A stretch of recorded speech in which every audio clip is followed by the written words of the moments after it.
I'm here today to talk a little bit about a man who I truly believe, is probably the finest father-in-law ever to walk on the face of the earth. In the late 60s, Ralph's daughter Renee drugged this Florida guy up here to Kentucky. And Ralph and Frankie took me in as if I was another of their children. And it stayed that way for the next 50 years. Now, they did this. They took me in way back then, even though at the time I was only an E3.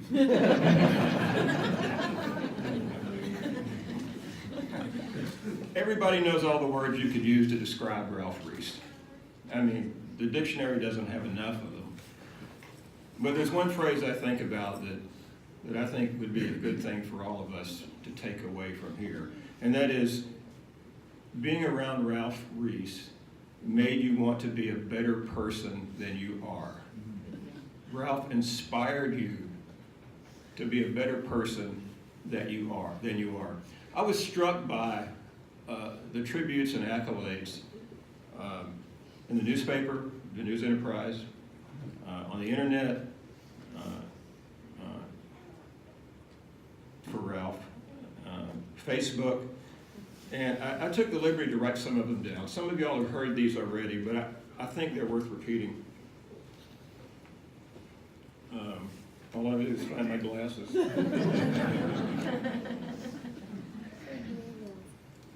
Here's some things that were said about Ralph online.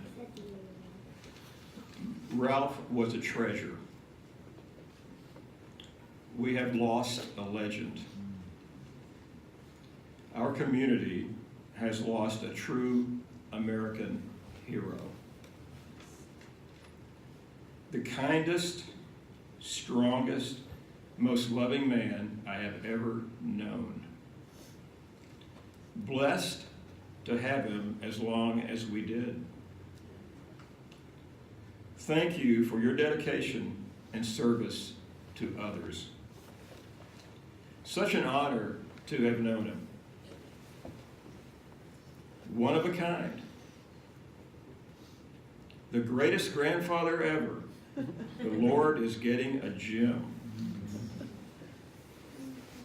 At ribbon cuttings, he would say, "Everyone sign the ribbon or there will be a $500 fine."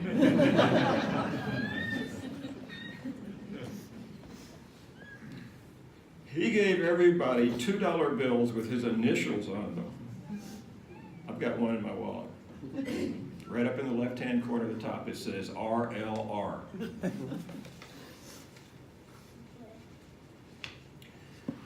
We remember Ralph for a lot of things, but probably the one thing I would never forget about him is all his stories and poems and songs. And whatever the topic was, Ralph had something to say about it that made you laugh. So we all remember his stories, but the one story that I probably heard more than once, more than 10 times, the one that stands out about all the others, and the one that sort of exemplifies Ralph, is the bumblebee. And Ralph told it like this. He said, "You know, according to the laws of aerodynamics, a bumblebee cannot fly. But the bumblebee, being ignorant of this, flies anyway. So, if someone tells you it can't be done, then you, with a chuckle, reply, then maybe it can't, but you would be one who won't say so till you try." So you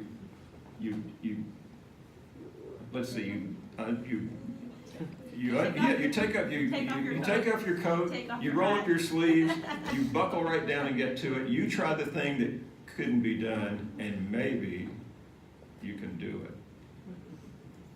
We remember that for Ralph, the bumblebee story. You know, Ralph and Frankie lived for 15 years over there on Crocus Drive. And one thing about Ralph, I mean, he did retire as a major, but on Crocus Drive, he was outranked. Because there's no question, Frankie was the 4-star general. But downstairs, there's a downstairs bedroom, like a guest room. And this room, the 4 walls of this room are covered with tributes, accolades, plaques to Ralph. And it's just an astonishing thing to see. I went down there yesterday and jotted down just a few of them. 1976, from the city of Radcliffe for outstanding service. 1984, the Radcliffe Hardin County Chamber of Commerce Distinguished Leadership and Major Contributions. 1986, Optimist Club of Radcliffe, Meritorious and Devoted Service. 1988, Disabled American Veterans in recognitions of your outstanding service. I mean, it would take quite a while to go through all these. Some of the others were American Red Cross, Department of the Army, Department of the Air Force, the Commonwealth of Kentucky, Junior Achievement, the U.S. Army Armor Center, Radcliffe United Methodist Church. And there's one more I have to tell you about. 1985. Little plaque. Has a little golf ball on it. 1985. Anderson Golf Course. Hole-in-one on number 18.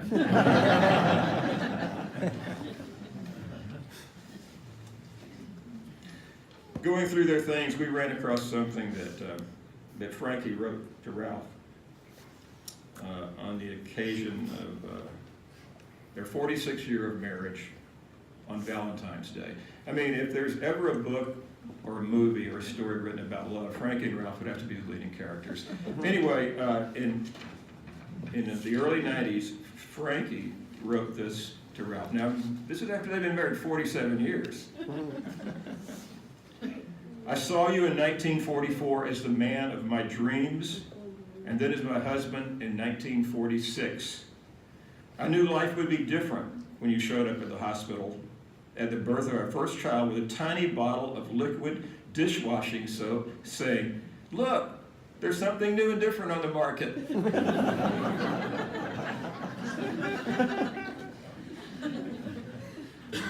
We packed, moved, unpacked, flew, sailed, drove, and had our 4 children during our marriage and our 48 moves. Even now, our son declares his favorite meal to be Dinty Moore stew and fried biscuits.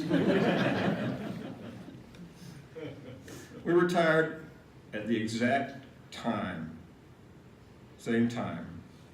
In spite of our bumpy love affair, I could write a book about the good times that wouldn't change our life for the world. I love you today as much as I did the day I married you, and you truly are the man of my dreams.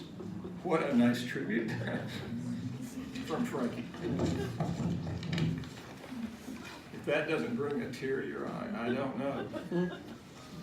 My wife Renee said, "You think you better carry some Kleenex up there tomorrow?" And I said, "Probably."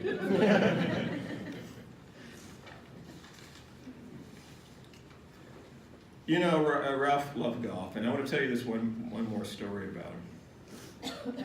He loved driving his golf cart, and he loved keeping score. We played at Lincoln Trail probably, 100 times. And so I came to really enjoy playing there. And the first hole at Lincoln Trail, par 4, downhill, dogleg right uphill. I'd probably get a 5 or a 6 or something like that. A couple holes later, I'd look on that scorecard, and under number 1, for me, there would be a 4. I want to tell you this. Anybody who would give you a 4 on the scorecard when you had a 5 or 6, that is a really great guy. God bless you, Ralph Reese.